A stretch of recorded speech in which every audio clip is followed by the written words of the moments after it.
umum serentak tahun 2024 sudah di depan mata. Kurang dari 7 bulan kita akan menyelenggarakan pemilu serentak. Nah, tahapan pemilihan umum kini sedang berjalan. Penyelenggara pemilu mengusahakan pesta demokrasi tersebut berlangsung dengan prinsip langsung, umum, bebas, rahasia, jujur, dan adil. Yang akhirnya akan bermuara pada pemilu menjadi sarana integrasi bangsa. Bagaimana dengan persiapan di Sulawesi Utara? Di MP Talks hari ini kita menghadirkan Ketua Komisi Pemilihan Umum Provinsi Sulawesi Utara, Pak Kenli Poluan. Selamat datang Pak Kenli di MP Talks. Terima kasih. Apa kabar hari ini? Baik-baik. Mungkin sebelum kita bicara soal tahapan Pak, belum 2 bulan ya Pak di Ketua KPU? Belum. Berapa hari lagi lah, 2 bulan. Berapa hari lagi. Bagaimana Pak, sudah rasa perbedaan di saat sebelumnya menjadi pengawas dan kini harus diawasi? Ya 2 bulan cukup untuk mengenali satu organisasi atau budaya organisasi yang baru. Oh iya, karena latar belakang aktivis ya Pak ya, jadi sudah bisa cepat beradaptasi. Adaptasinya, karena juga sama-sama penyelenggara. Bedanya yang tadi dulunya mengawasi, sekarang diawasi. Tapi kan intinya pada pekerjaan penyelenggaraan pemilu dan tentu pilkada nanti akan dilaksanakan 2024. Kalau perbedaan mendasar sudah ada Pak, sebelumnya di Bawaslu dan sekarang di KPU, tugas-tugasnya atau tantangannya? Ya saya kira tantangannya sama sajalah. Ya. Hanya saja di Bawaslu itu kan lebih banyak berkaitan dengan kerja-kerja pengawasan itu kan kerja-kerja yang banyaknya di lapangannya. Dan mengorganisir sebanyak mungkin stakeholders, termasuk untuk melakukan pendidikan demokrasi yang intensif, karena tugas pengawasan itu adalah lebih banyak pada pencerdasan, pencegahan, walaupun di situ ada penindakan juga, penanganan pelanggaran dan penyelesaian sengketa pemilu. Nah, kalau di KPU kan lebih banyak karena dia teknis penyelenggaraan, sehingga lebih banyak berdiskusi atau melakukan yang terkait administrasi penyelenggaraan. Ya. Nah, kalau di KPU Bawaslu lebih banyak pengawasan dan kerja pengawasan itu di lapangan, dan karena di situ ada instrumen penyelesaian sengketa dan penindakan pelanggaran, maka diskusinya lebih banyak pada penafsiran hukum. Oke. Untuk diketahui ya, Pak Kenli ini latar belakangnya aktivis, pernah jadi ketua umum GMKI, dan juga wakil ketua umum GAMKI, serta tenaga ahli.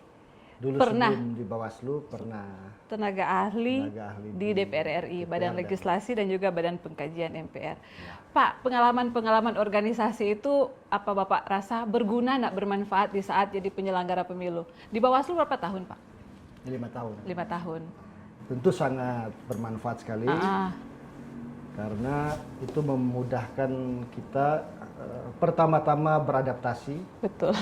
Terhadap satu lingkungan organisasi yang baru, ya, karena berorganisasi itu kan lekat dengan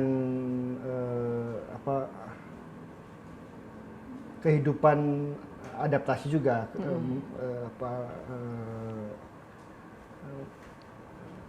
terlibat dalam suatu kebudayaan orang lain, perilaku orang lain. Nah, itu menjadi satu kekuatan dan itu modal utama ya Bapak. Modal utama untuk kita termasuk ke Bawaslu dan ke KPU. Oke, berarti Pak sudah mulai menguasai tahapan-tahapan KPU, tahapan-tahapan pemilihan yang harus dijalankan KPU. Sekarang sementara di mana Pak? Nah sekarang kan baru selesai dengan penetapan daftar pemilih tetap, ya. DPT, dan itu sudah sampai pada DPT nasional, ya. Nah sekarang ini dalam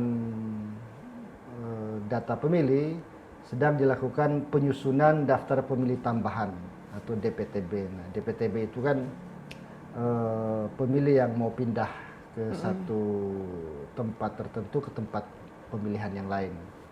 Bisa antara desa, kelurahan, antara kabupaten, antara provinsi, dan pindah ke luar negeri.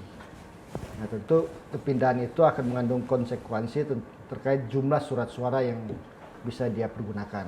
Jadi ada yang nanti 4 surat suara, 2 surat suara, 3 surat suara, dan 1 surat suara. Kalau dia pindah ke luar negeri, cuma dia bisa akan memanfaatkan 1 surat suara. Ya. Nah, yang kedua yang sedang kami kerjakan itu adalah verifikasi administrasi hasil perbaikan.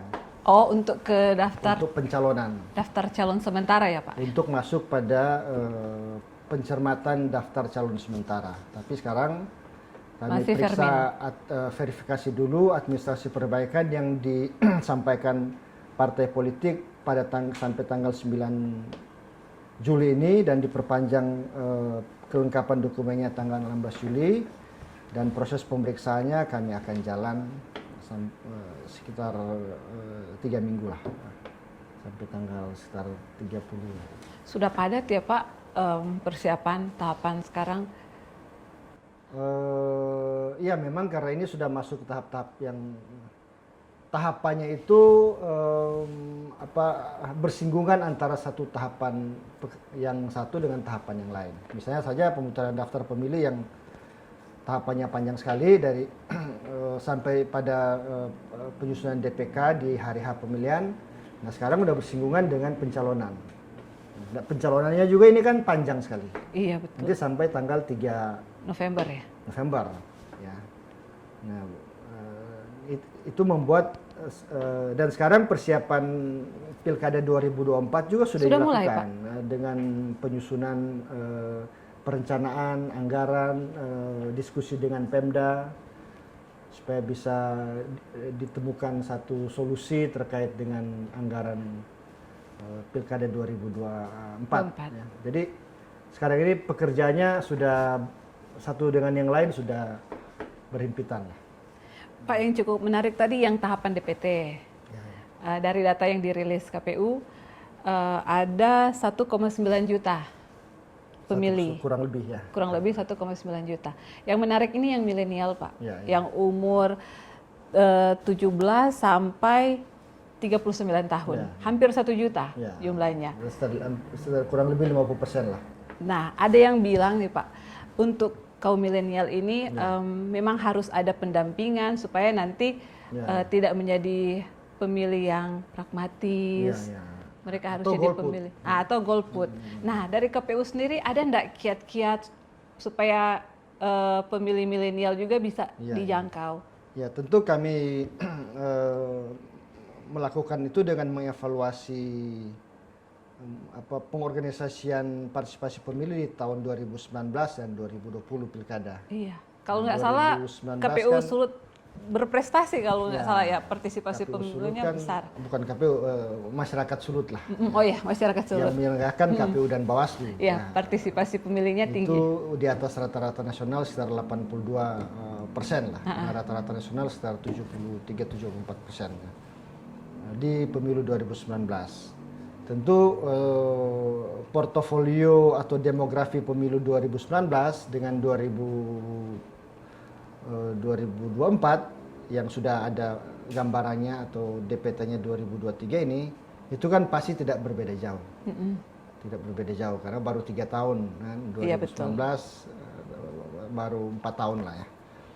Nah dengan demikian pertama tentu yang akan melakukan model pengorganisasian yang sudah pernah kami lakukan di 2019 dan 2024 ya. Karena waktunya berdekatan, itu berarti 2019 pemilih milenial atau Gen Z itu juga sudah besar sebenarnya, sudah besar. Mungkin dulu sudah mendekati 40%, kalau sekarang kan sekitar 50%. Ya. Nah itu kami akan pertahankan model-model pengorganisasiannya. Nah tentu intensi terhadap sosialisasi melalui media sosial itu harus kami intensifkan lagi, ya, karena teman-teman pemilih muda ini kan sekarang ini kehidupan kebanyakan di media di sosial. media sosial. Nah, berarti itu yang harus kami kuatkan, ya. Dengan memanfaatkan semua media baru, ya, yang terus berkembang, dan itulah kami akan lakukan proses sosialisasi. Tentu dengan bekerja sama dengan teman-teman media, ya, baik yang mainstream maupun yang online. Nah, itu yang akan kami lakukan. Dan kami sebenarnya punya program yang kami manfaatkan sekarang adalah bagaimana semua aparat penyelenggara pemilu, ya, terutama di tingkat KPU sampai pada desa kelurahan, itu terlibat dalam satu kerja sosialisasi secara masif, ya. Jadi teman-teman PPS, PPK itu dalam waktu-waktu tertentu kan dia sibuk, tapi dalam banyak waktu dia kan tidak sibuk. Nah, dia kan sibuk di saat dia pungut hitung dan di saat DPT, penyusunan data pemilih. Nah, di waktu-waktu yang panjang yang sekarang ini pencalonan kan dia waktunya sedikit lowong. Sedikit lowong. Nah, itulah kami akan dorong supaya mereka bisa berkunjung, ya, setiap hari dari rumah ke rumah atau ke warung untuk mereka bisa melakukan sosialisasi. Sosialisasi itu dalam kepentingan apa? Kepentingan pencerdasan pemilih dan tentu penguatan partisipasi tanggal 14 Februari. Oh, oke. Nah, pemetaan dari Bawaslu nih Pak, yang IKP, Indeks Kerawanan Pemilu, Sulut masuk. Nah, Sulut itu termasuk tinggi kan Sulut Pak, yang IKP?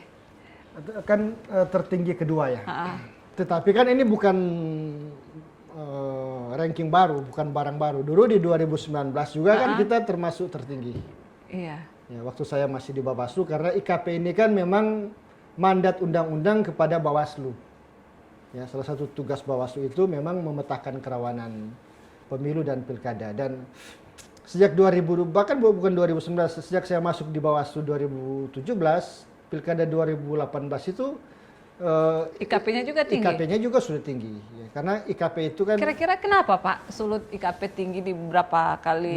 Dan di 2020 Sulut juga kan tertinggi nomor 1 IKP-nya dari 9 provinsi yang menyelenggarakan pilkada. Nah, sekarang nomor 2, tapi nomor 2 dari 38 provinsi secara total. Karena di IKP itu pendekatannya ada kumulatif. Berdasarkan entry atau inputan dari elemen provinsi, ada yang merupakan agregat dari inputan kabupaten kota. Nah, jadi di situ ada 4 dimensi kan. Nah, pertama dimensi konteks sosial politik, kedua dimensi penyelenggaraan pemilu, ketiga kontestasi, dan keempat partisipasi. Saya paham karena saya terlibat menyusun selama 4 periode IKP di Bawaslu dari 2017, 2019, baru 2020. Ya. Dan IKP 2024 ini juga di akhir-akhir periode saya itu masih ikut terlibat dalam diskusi-diskusi penyusunan. Nah, IKP itu kan sebenarnya itu yang jadi salah kaprah, ya. Walaupun kami memahami bukan salah kaprah, kekhawatiran dari elemen terutama pemerintah. Betul. Itu juga kami paham, ya, karena mungkin terkait ekonomi dan investasi kan, karena dia ada satu istilah kerawanan. Iya. Kata kerawanan itu yang bikin hati-hati. Tapi prinsipnya dari indeks kerawanan pemilu dan pilkada itu sebenarnya semacam risk management elektoral. Jadi sedia payung sebelum hujan. Ya kan? Sehingga kita bisa memitigasi resiko. Nah, permasalahannya memang pada istilah kerawanan itu. Karena istilah kerawanan itu terkait dengan keamanan. Padahal sebenarnya dalam indeks kerawanan pemilu, salah satu faktor atau indikator keamanan hanya salah satu Masuk dari IKP. 60-an indikator. Kalau dulu pertama di zaman 2019, 130, 140 indikator. Sekarang hanya 60. Ya sekarang disederhanakan menjadi 60 indikator. Nah, di situ ada dalam konteks sosial politik memang.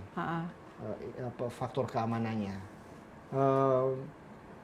Karena itu harus dipahami bahwa angka itu merupakan kumulasi dari 60-an indikator itu yang diisi oleh Bawaslu sendiri, media yang kan media diminta untuk mengisi kan. Baru KPU biasanya dan kepolisian. Jadi ini bukan disusun atau entry datanya tidak hanya dari Bawaslu, provinsi maupun kabupaten kota. Jadi dia diminta bantuan kepada media sebagai perwakilan masyarakat, ya. Baru KPU sebagai penyelenggara teknis dan tentu kepolisian sebagai yang tahu tentang keamanan. Nah, karena so mengerti itu, Dang, Pak, ada enggak kiat-kiat dari KPU supaya nanti mungkin IKP ini enggak mengkhawatirkan, Dang? Ya, tentu karena kami paham dengan IKP itu, maka setelah kami bikin pemetaan, ternyata IKP di Sulut itu yang paling angkanya paling tinggi itu di konteks sosial politik dan partisipasi. Nah, walaupun dalam 4 dimensi itu Sulut itu ada di situ. Dia masuk 10 dan 5 besar, termasuk di dimensi kontestasi dan dimensi penyelenggaraan. Tetapi yang paling besar yang paling tinggi dalam 4 dimensi itu adalah konteks sosial politik dan partisipasi. Ya, kita nomor 2 di situ, dan partisipasi angkanya nomor 1. Nah, ini yang harus kita petakan, dan tentu 2 dimensi lain itu juga problematik. Ya, semua itu kami sudah lihat, dan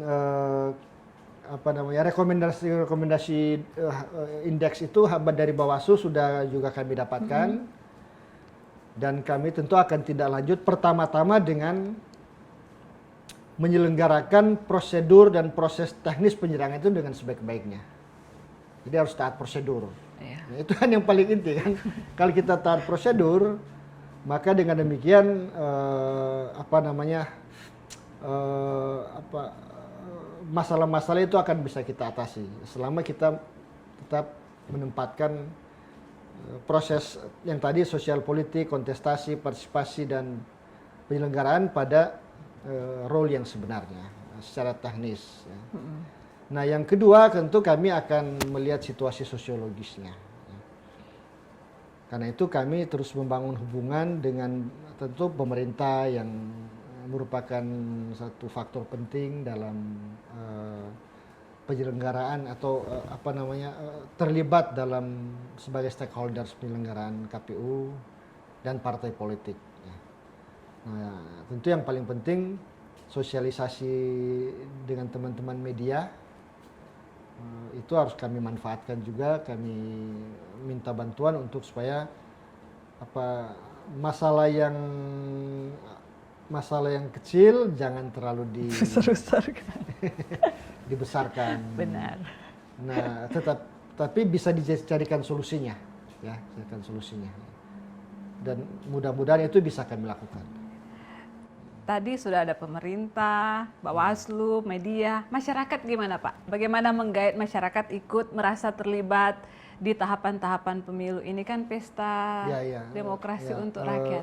Nah, KPU bagaimana menggait masyarakat supaya masyarakat merasa sementara jalan pemilu. Itulah dengan bagaimana melibatkan, mengintensifkan sosialisasi dengan semua jalur pengorganisasian sosialisasi, ya, yang tadi dengan media sosial, dengan tadi turun ke lapangan tadi kan itu yang saya sebut dengan, sebenarnya dulu saya bikin di Bawaslu pencerdasan dengan berkunjung ke rumah ya, Badan Eho KPU juga disuruh kami mau memaksa atau mendorong supaya dalam suasana pekerjaan yang belum padat, itu mereka harus selalu dengan hadir masyarakat, di tengah-tengah ya. masyarakat. Nah, yang ketiga tentu ada program. Ya. Tapi kan program itu tidak bisa mengcover, tidak bisa, ya kan, kalau dia tidak bisa, kalau atau program-program yang sifatnya perlu pembiayaan, ya itu kan pasti tidak akan mampu mengcover semua pemilih. Ya tentu yang kami rasa bisa kami lakukan, yang sudah kami rencanakan, dan mungkin ya 1-2 bulan ke depan bisa dilakukan. Termasuk sekarang ini bahwa KPU sedang menyusun indeks partisipasi. Jadi indeks partisipasi itu akan kita lihat elemen-elemennya, dan hasil dari indeks itu tentu ada outputnya. Nah, output ini juga yang akan kita organisir dalam bentuk aktivitas-aktivitas. Nah, mungkin 2 bulan ke depan itu indeksnya sudah bisa ada, dan dari indeks itu mana yang kurang, mana yang harus diperjelas, mana yang harus dilakukan lewat tatap muka. Iya. Nah, itu akan ada. Jadi tetap masyarakat ikut dilibatkan. Ya pasti dilibatkan. Apalagi kan kita mau mempertahankan 82% partisipasi. Kalau bisa kan dia lebih tinggi lagi. Ya. Iya. Tapi jangan turun. Walaupun kalau dia, tapi karena itu partisipasi itu kan itu akan berdasarkan pada kredibilitas data pemilih. Iya. Kalau pemilihnya tidak kredibel, data pemilih tidak kredibel, artinya banyak pemilih yang sebenarnya tidak harus masuk, dia masuk. Tentu kan yang rugi juga KPU. Ya karena pasti data pemilihnya atau jadi memang pas DPT itu yang memang ya ukurannya DPT. Kalau DPT kita itu akurat, ya kredibel, maka potensi partisipasinya juga kan bisa diukur. Ya kan? Kalau dia data pemilih yang siluman kan banyak, nggak bisa dong kalau mengukur, dia akan lebih rendah. Karena pemilih yang tidak jelas itu pasti tidak akan datang ke TPS. Padahal mengukur partisipasi itu kan yang datang ke TPS. Iya, yang melakukan pemilihan. Ya, terlepas dari surat suaranya rusak, surat suaranya ini kan, itu kan nanti belakangan. Atau ada urusan yang lain ya, urusan yang itu. Nah, tadi sempat disinggung juga media sosial, Pak. Sosialisasi dimanfaatkan di media sosial. Tapi kan ada sisi negatifnya juga di media sosial. Perkembangan digital sekarang, berita hoaks, dan lain-lain. Nah, tantangan ini bagaimana KPU meramu? Ya, kalau itu kan ada urusan Bawaslu-nya. Karena di Bawaslu kan ada Pokja atau tim yang mengelola pemberitaan dan termasuk media sosial. Di situ kan ada elemen penegakan hukum, ada elemen take down kalau misalnya itu Bawaslu. Media sosial dianggap menyebarkan berita hoaks atau hoaks dan melakukan propaganda, berpotensi konflik. Itu kan Bawaslu itu bisa langsung meminta platform media sosial untuk take down.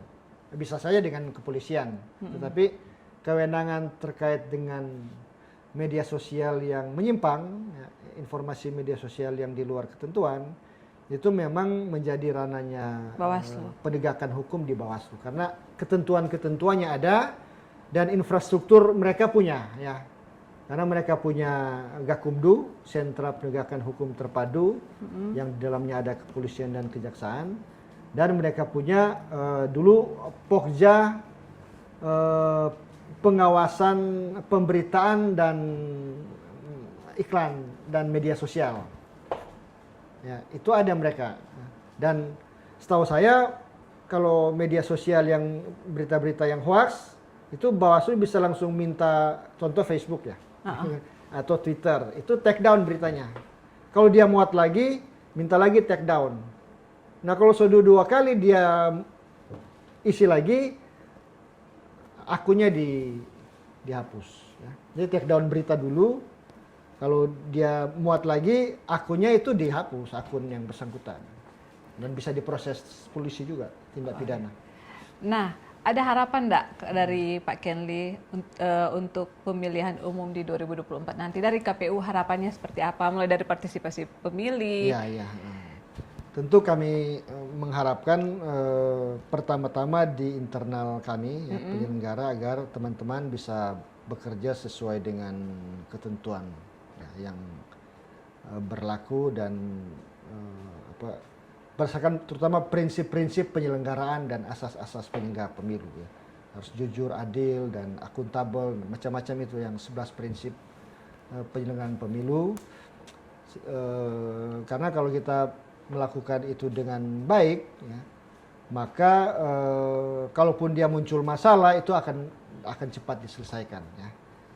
Apakah penyelesaian lewat Bawaslu, apakah penyelesaian lewat lembaga peradilan, apakah nanti sengketa hasil di Mahkamah Konstitusi. Nah, pasti kita mampu mempertanggungjawabkan. Yang kedua, itu terkait stakeholders KPU, kami tentu meminta untuk supaya bisa sama-sama membantu karena event ini adalah bukan hanya event KPU yang ditugaskan undang-undang untuk memfasilitasi penyelenggaraan pemilu ataupun dengan Bawaslu, tapi ini event bersama ya.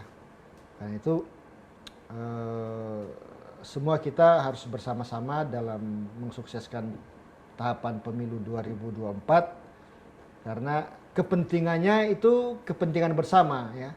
Betul. Lahirnya para elit politik yang sesuai dengan harapan kita semua ya, yang berpihak pada masyarakat, yang mengeluarkan kebijakan yang berkeadilan, keadilan terhadap kesehatan, terhadap macam-macam lah itu. Nah, yang ketiga tentu kami berharap partisipasi pemilih itu bisa tetap atau meningkat ya dengan bantuan semua stakeholders termasuk media massa, termasuk Manado Post dan kawan Nuat TV.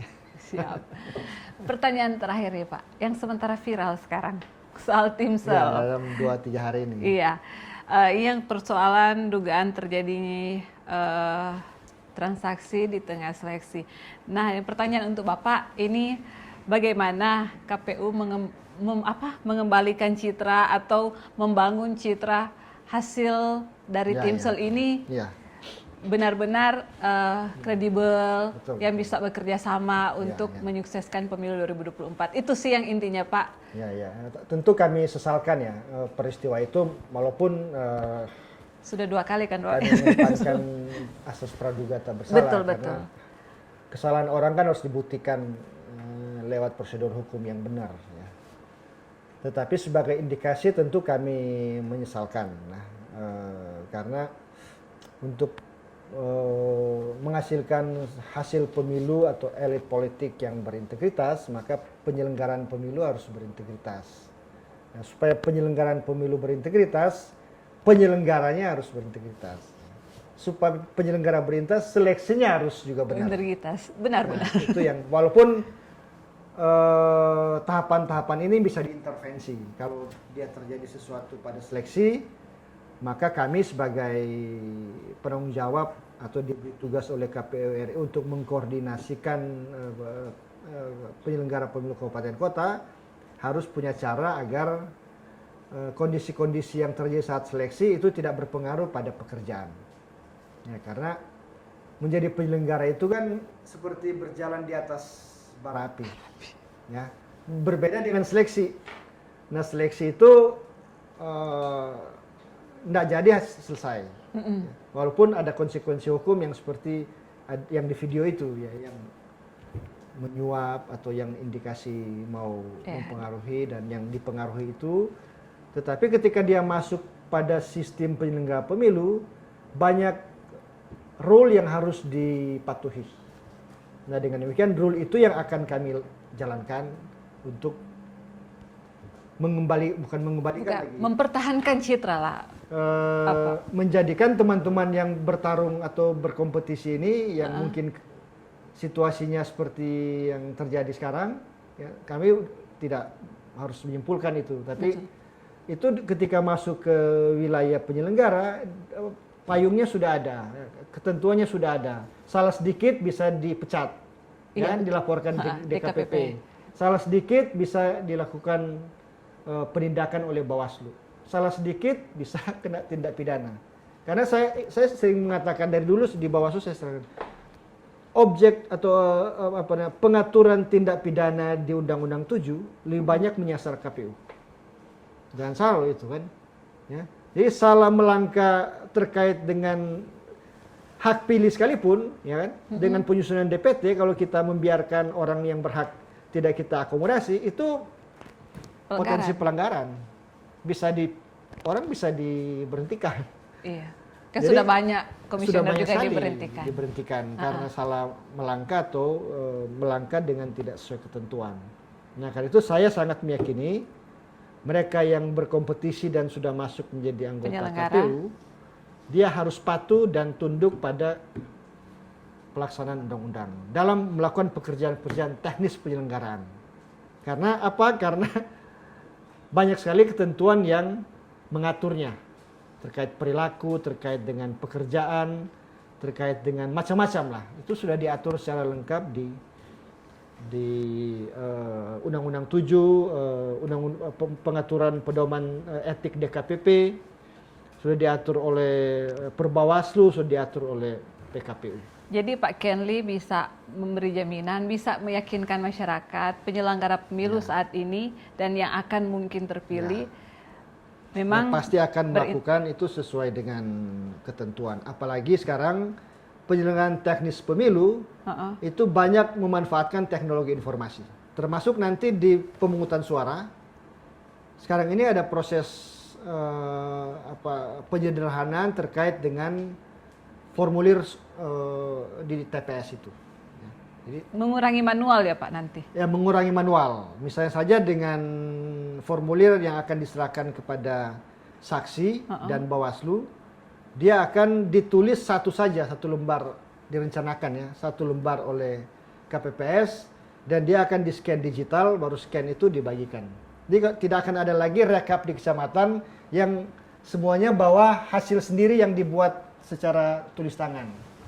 Oh, lebih banyak digital nanti ya Pak ya? Akan lebih banyak, akan diarahkan ke situ. Ya di samping sistem itu digunakan karena dulu di evaluasi 2019 banyak yang sakit juga kan, meninggal. Oh, banyak yang meninggal. Terlalu kecapean. Orang menulis, sekarang ini 18 partai politik, dia harus menyalin 18 salinan, ya kan, formulir. Berarti 19 dengan Bawaslu. Di samping yang asli. Iya. Nah, dia akan menulis 20, itu baru satu formulir. Ya kan, terkait dengan formulir yang akan diserahkan ke jadi nanti lebih sederhana, lebih mengurangi. Dalam PKPU yang baru direncanakan dia disederhanakan, satu saya ditulis baru di scan. Nah, kalau di scan ini dengan tentu keamanan yang terjamin dan itu tidak akan macam-macam lagi. Menghindari pelanggaran-pelanggaran di situ. Ya, Bawaslu tidak akan ada lagi tulisan yang beda atau angka yang beda, ya, suara yang beda. Karena kecuali mereka edit, tapi edit kan bisa ketahuan, tindak pidana lagi siapa yang mengedit. Nah, itu yang saya kira menjadi satu instrumen untuk mengatasi bagaimana penyelenggaraan pemilu yang dilaksanakan oleh kami dan nanti jajaran kabupaten, termasuk yang sementara seleksi ini. Iya. Terakhir seleksi ya sekarang ya, yang 7. Atau masih ada lagi? Masih ada Talaut ya. Kabupaten Talaut, Kepulauan Talaut dia sendiri nanti akhir tahun. Jadi mudah-mudahan ini tidak mempengaruhi karena setelah kami mengevaluasi menurutkan tim seleksinya 5 orang. Prosedurnya sudah berjalan sebagaimana mestinya. Jadi masalah ini masalah satu orang saja lah. Masalah oknum saja. Oknum saja. Iya. Berarti masyarakat tidak perlu khawatir dengan walaupun ada berita-berita yang viral saat ini. Dan ini kan seleksi sementara jalan. Jadi yang mungkin punya masalah dia akan tersaring lagi di 2 tahap. Tahap yang sekarang ini kan sekarang mau ke 20 besar kan? Ke 10 besar. Ke 10 besar. Nah, 10 besar itu ke 5 besar lagi. Baru ke 5 besar. Itu jadi ada 3 kali saringan lagi. Dia akan berhadapan dengan tim sel yang nanti mungkin yang lengkap ini. Karena saya mendengar tim sel yang satu sudah mundur kan. Oh iya. Nah, baru akan berhadapan dengan kami untuk melakukan fit and proper test atas nama KPU RI. Kami dikasih mandat, baru nanti dievaluasi administrasinya oleh KPU RI karena yang menentukan 10 orang itu menjadi 5 komisioner, itu kan KPU KPU Republik Indonesia. Jadi masih tahapan untuk kita memverifikasi lagi, seleksi lagi. Jadi masyarakat tidak perlu khawatir, penyelenggara pemilu memastikan Ya, pasti. Penyelenggara nanti akan berlangsung sesuai dengan aturan-aturan. Semua yang terlibat juga berintegritas. Ya, harus berintegritas. Ya. Kalau dia tidak berintegritas, kita akan jadikan dia berintegritas karena ketentuannya yang ada aturannya yang melakukan itu ya, yang memaksa itu. Siap. Ya. Oke Pak Kenli, sampai di sini perjumpaan kita kali ini. Terima undangan. kasih untuk kesempatan. Nanti main-main ke KPU. Oh, siap. Terima kasih telah memenuhi undangan kami. Nanti pasti ada undangan-undangan berikut bersama Kawanua TV. Siap. Oke, pemirsa MP Talks hari ini berakhir di sini. Terima kasih telah menyaksikan. Saya Angel dan Pak Kenli, Ketua KPU Provinsi Sulawesi Utara.